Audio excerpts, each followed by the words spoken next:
2 Coríntios capítulo 5, verso 20. Diz assim a palavra do Senhor: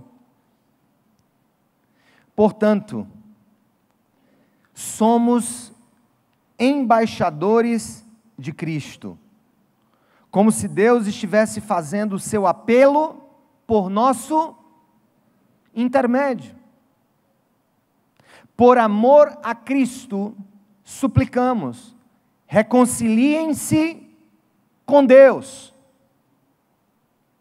Deus tornou pecado por nós, presta atenção nisso aqui, Deus tornou pecado por nós aquele que não tinha pecado, para que nele nos tornássemos o que, gente? Justiça de Deus. Como cooperadores de Deus, ele está dando sequência a o que ele vinha dizendo atrás, né? Que nós somos embaixadores de Deus. Aí ele vai falar agora que esses embaixadores são o quê? Ele vai dizer aqui, ó, como cooperadores de Deus, insistimos com vocês para que não o que, gente? Recebam em vão a graça de Deus. Pois ele diz, eu o ouvi no tempo favorável e eu o socorri no dia da salvação. Digo que agora é o tempo favorável, agora é o dia da salvação. Não damos motivo de escândalo a ninguém, em circunstância alguma, para que o nosso ministério não caia em descrédito. Ao contrário, como servos de Deus, recomendamos-nos de todas as formas. Ele vai dizer como é que ele recomenda o ministério dele aos outros. Em muita perseverança, em sofrimentos, privações, tristezas, em açoites, em prisões, tumultos, em trabalhos árduos, noites sem dormir, jejuns, em pureza, em conhecimento, em paciência e bondade no Espírito Santo e no amor sincero, na palavra da verdade e no poder de Deus, com as armas da justiça, quer de ataque, quer de defesa, por honra e por desonra, por difamação e por boa fama, tidos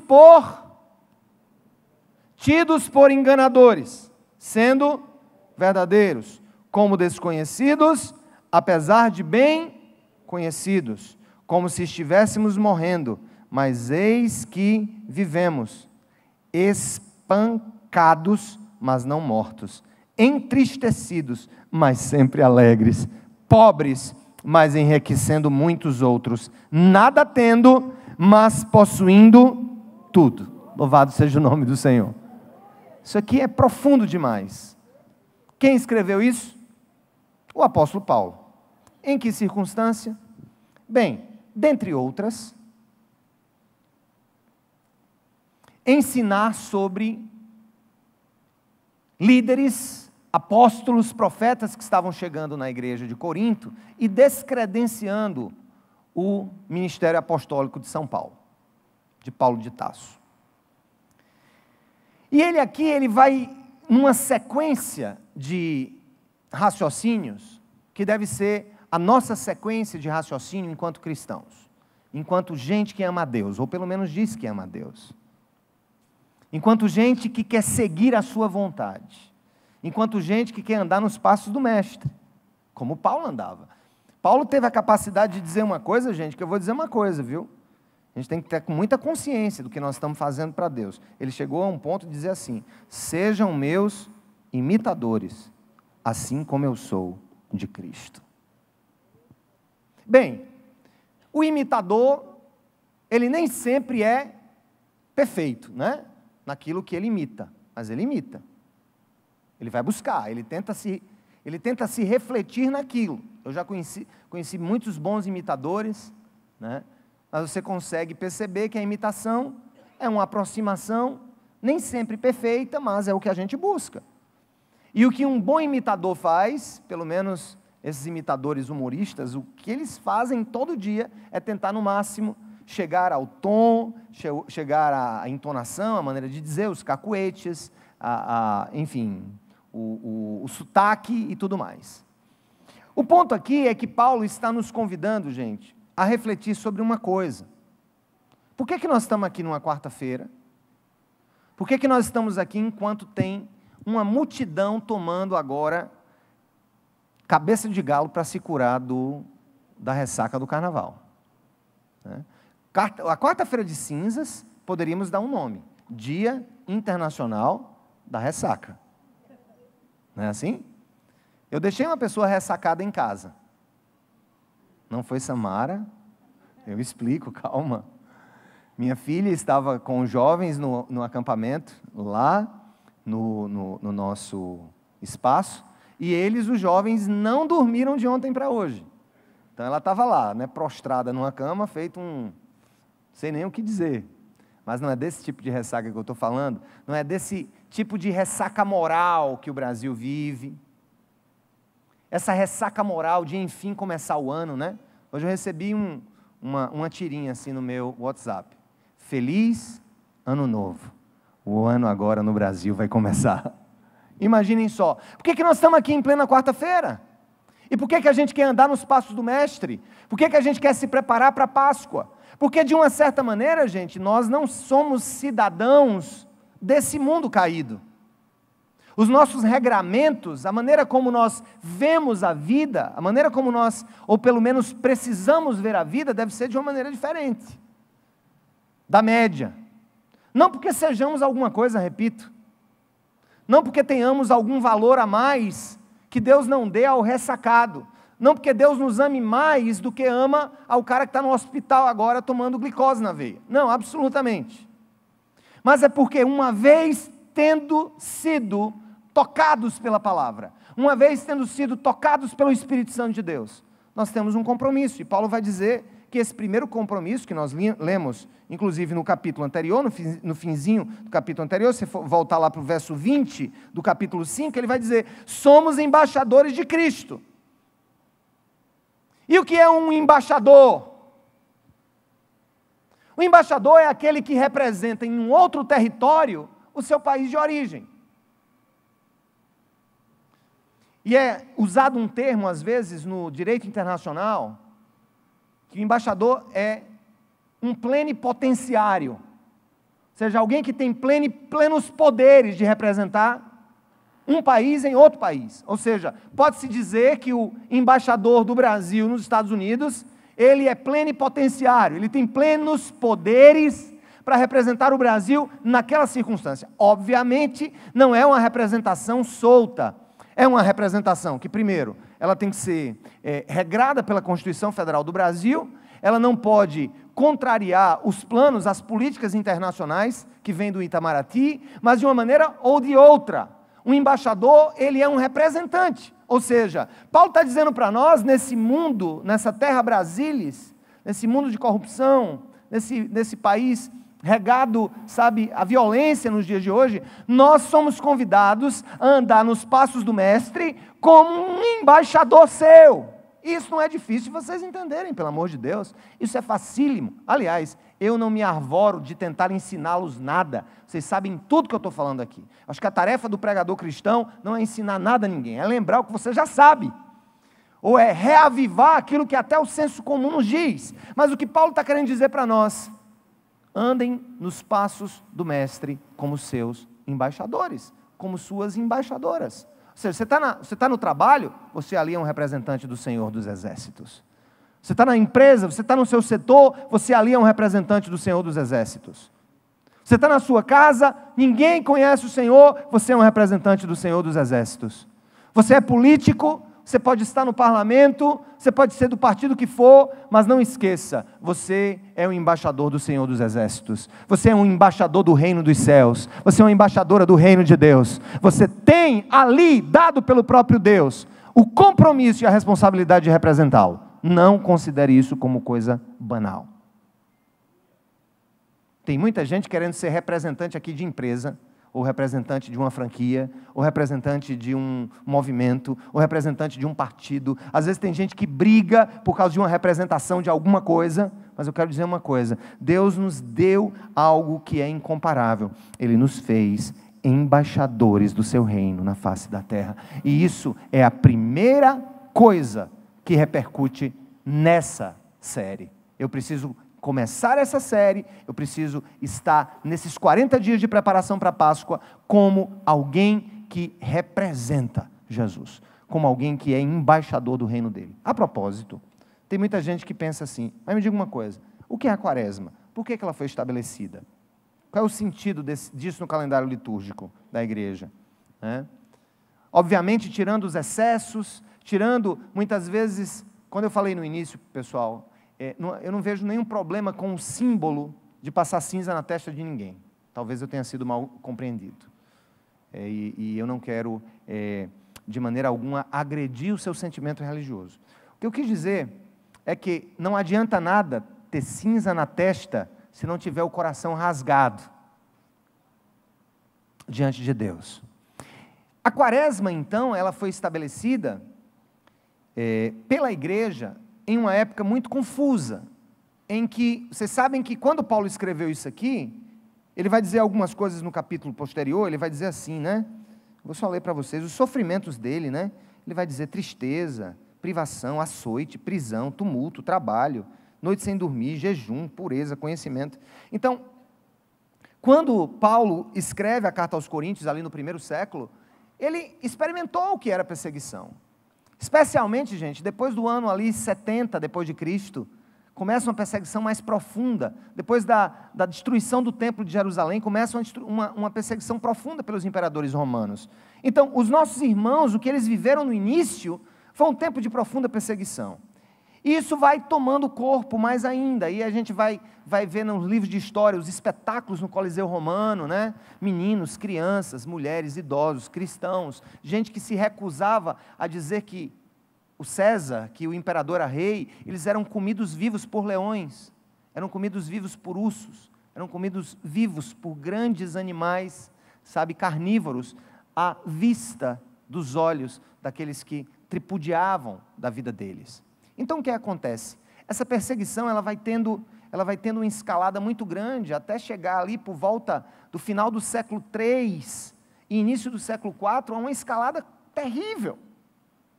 E aí surge um imperador, cuja mãe, e eu não duvido que a mãe dele tenha se convertido, eu duvido que ele era convertido. Mas Helena, ou na tradição oriental e católica, Santa Helena, a mãe do imperador Constantino, ela se converte, ela vai até Jerusalém marcar os lugares sagrados, e o filho, em uma guerra, diz que viu um símbolo, que ele teve uma visão, de que se ele pintasse a cruz de Jesus em todos os escudos, de todos os guardas, de todos os soldados do Império Romano, ele venceria aquela guerra, e de fato ele venceu.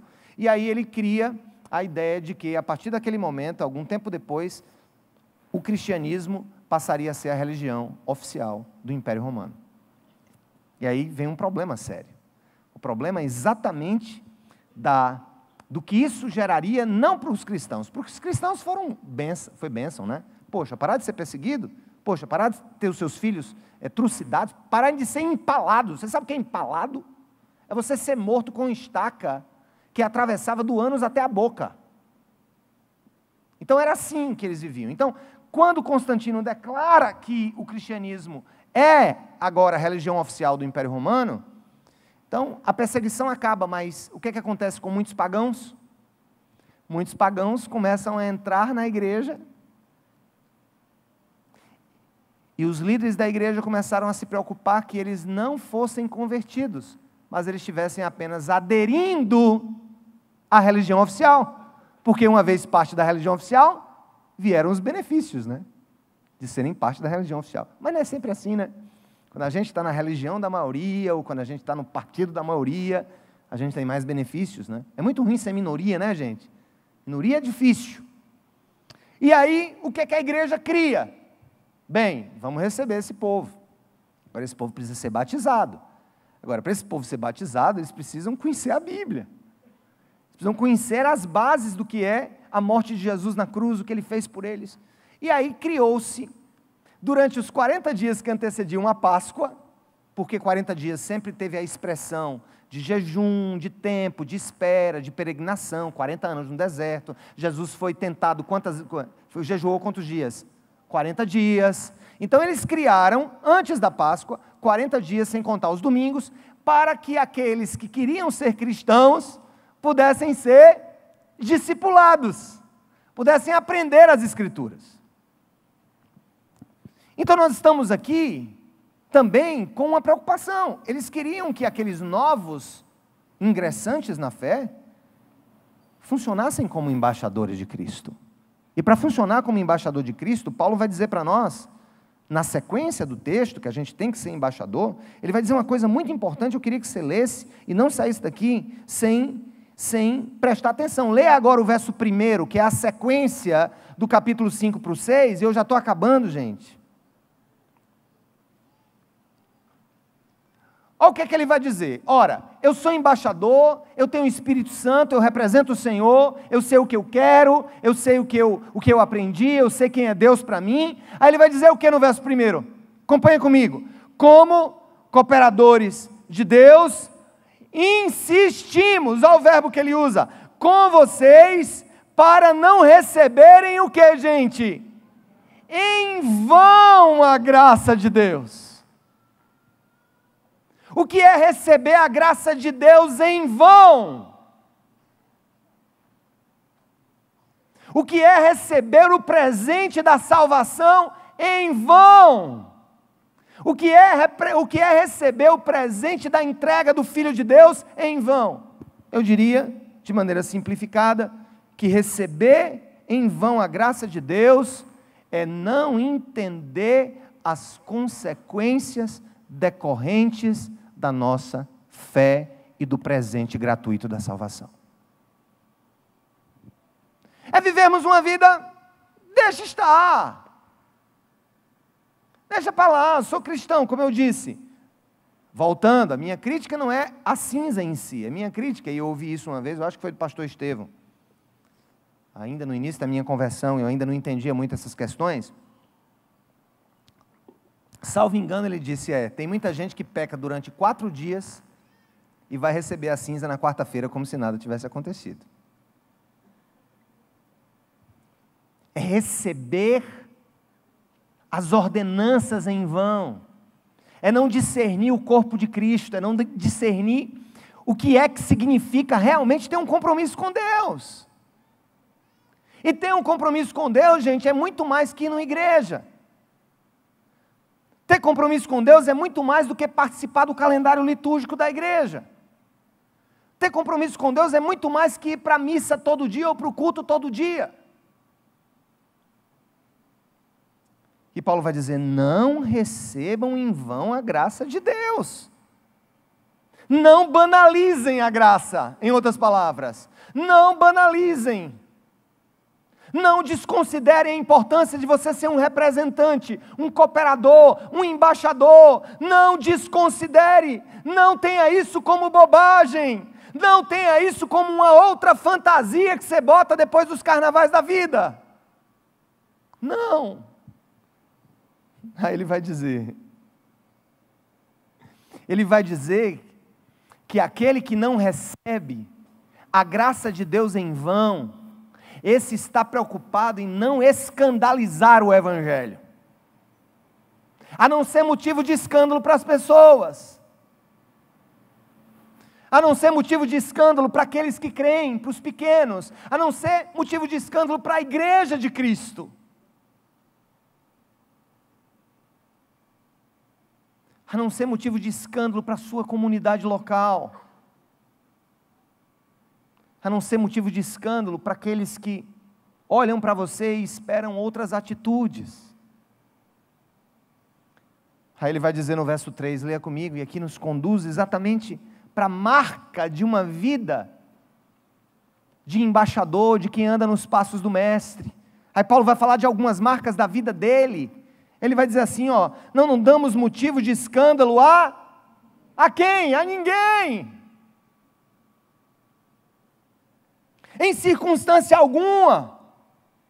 Para quê? Qual é o motivo da gente se preservar, se conservar, controlar a língua, controlar os ouvidos, controlar os nossos nervos, controlar os nossos excessos?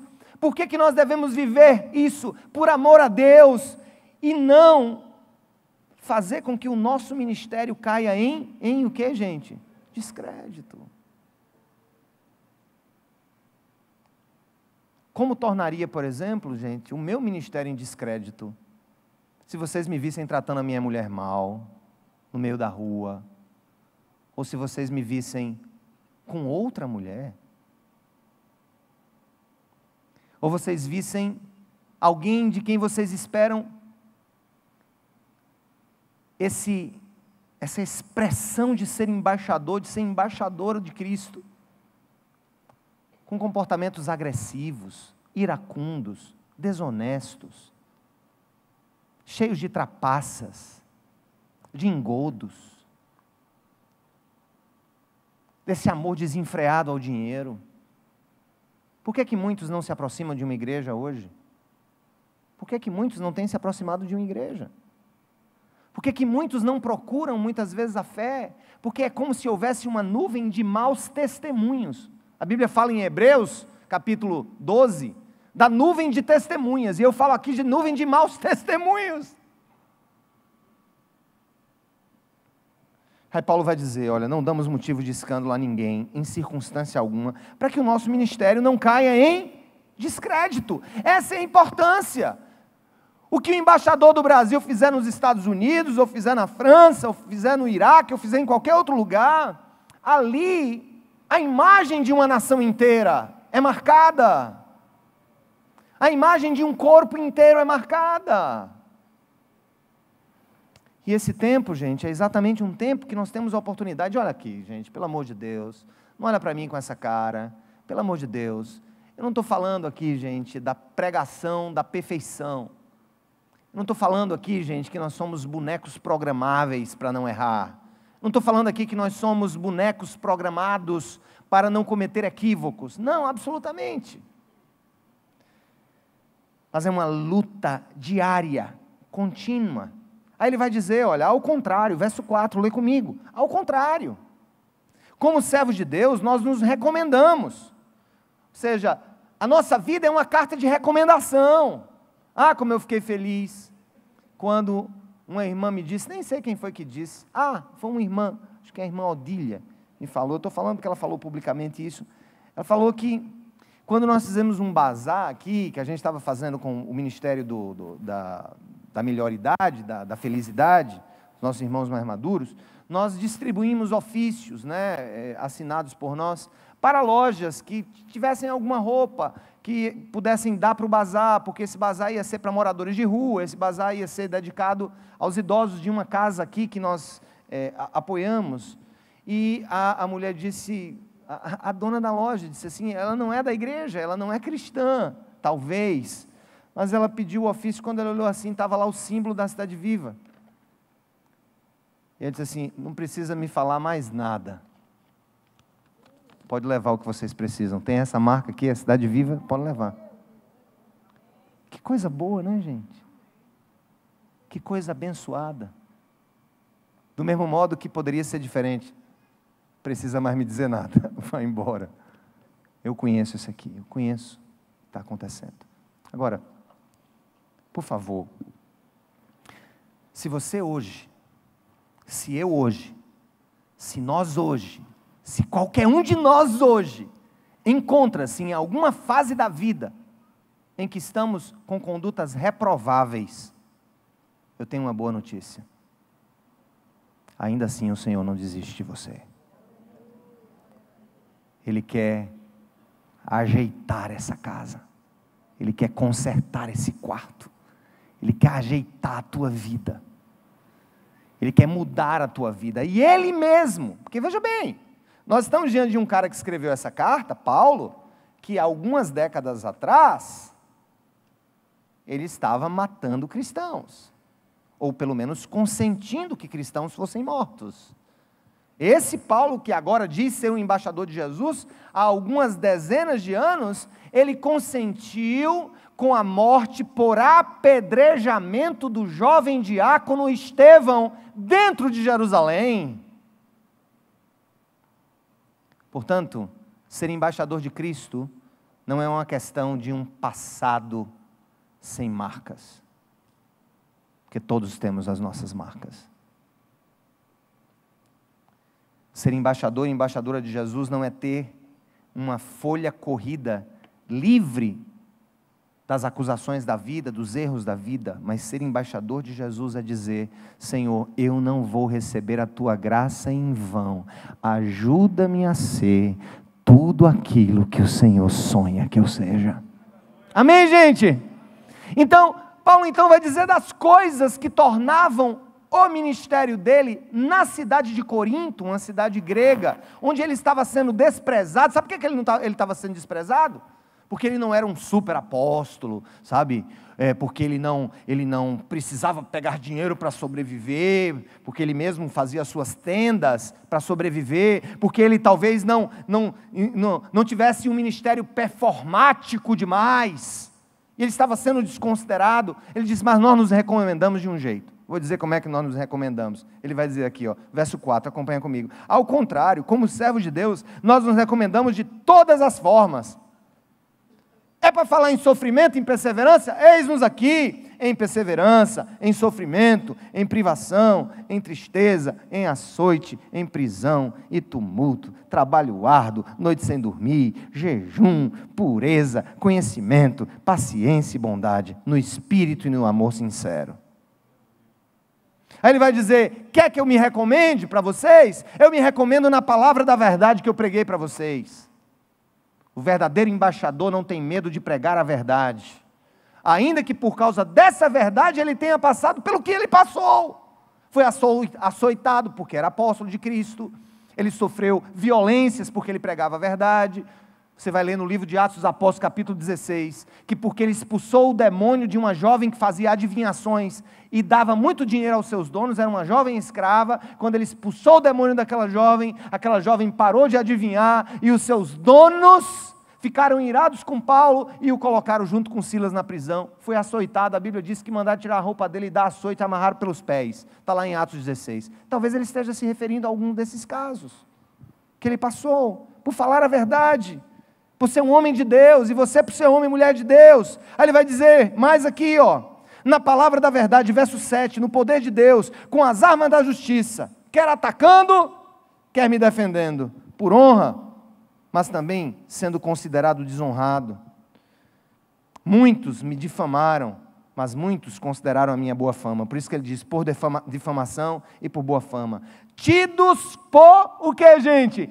Enganadores. Imagina, o cara andava com o Senhor. Como é triste isso, gente, por causa dessas associações espúrias. Como é triste eu ver homens de Deus, e eu nem quero me referir à Cidade Viva, porque isso aqui não é autodefesa, mas certas generalizações, como um dia eu entrei em um grupo, e uma generalização sobre pastores ladrões, não sei o quê, pastor é ladrão, todo padre é pedófilo, todo pastor é ladrão, e eu conhecendo como conheço, homens e mulheres que estão no sertão do Brasil, vivendo com o meu salário mínimo, compartilhando a sua feira para aqueles a quem eles pregam o Evangelho. Homens que estão na África, missionários que estão na África, que estão na Ásia. Gente simples, gente que ama Jesus, gente que é um verdadeiro embaixador, não é ávido por lucro desonesto, não acha que a beleza do ministério está na riqueza que se ganha, que se põe no bolso. Aí Paulo vai dizer aqui, tido por enganador, mas com a cabeça erguida. Por quê? Porque eu sei que eu sou verdadeiro. Sua consciência diante de Deus é a mais valiosa das dádivas que Ele pode te dar. Sua consciência diante de Deus é mais valioso do que a boa fama diante das pessoas. E Paulo tinha essa consciência. Aí ele vai, gente, e eu quero, no finalzinho, quando ele diz assim, quando ele diz aqui, verso 10, leiam comigo. Entristecidos? Entristecidos? Quero ouvir a igreja. Entristecidos? Nada tendo, mas possuindo tudo. Olha os paradoxos. Entristecido pela vida, pelas acusações, entristecido por ser chamado de enganador, entristecido pelas prisões, pelos açoites, mas o que? Sempre alegres. Essa é a marca do cristão. Alegria. Alegrai-vos no Senhor. Mais uma vez eu vos digo, alegrai-vos. Alegrai-vos no Senhor. Nós temos a maior razão de alegria no meio das lutas da vida. E aqui, gente, não é um convite à mentira sobre os próprios sentimentos. Aqui não é um convite ao fake, às fantasias existenciais. Aqui não é um convite às fantasias que cobrem o seu verdadeiro ser e o seu verdadeiro estado na vida hoje. Essa alegria é diferente. Essa alegria é uma alegria que diz assim, tudo vai mal, tudo está difícil, mas o Senhor é a minha força. O Senhor é a minha alegria. Ele me fará andar de cabeça erguida. Ele vai cuidar do meu futuro. Não sei onde vai chegar essa estrada, mas uma coisa eu sei, no final, tudo vai ser bênção, porque aquele que espera no Senhor renova as suas forças, porque aquilo que Deus prepara para os que o amam, nem olho viu, nem ouvido ouviu, nem nenhum coração cogitou. E Paulo vai dizer, olha, entristecidos, mas sempre alegres. E ele vai e encerra dizendo, nada tendo, mas possuindo tudo. Repita isso comigo, nada tendo, mas possuindo, mais uma vez, nada tendo, mas possuindo tudo. Quem fala aqui é um apóstolo pobre, que talvez não tivesse nada para mostrar como expressão, que hoje em dia se propaga muito, da bênção de Deus, na declaração do imposto de renda que ele mostrava ao Império Romano. Nem tinha isso. Estou aqui apenas elocubrando. Mas o ponto é o seguinte, era um homem que não tinha casa, era um homem que não tinha absolutamente endereço certo, que vivia para lá e para cá.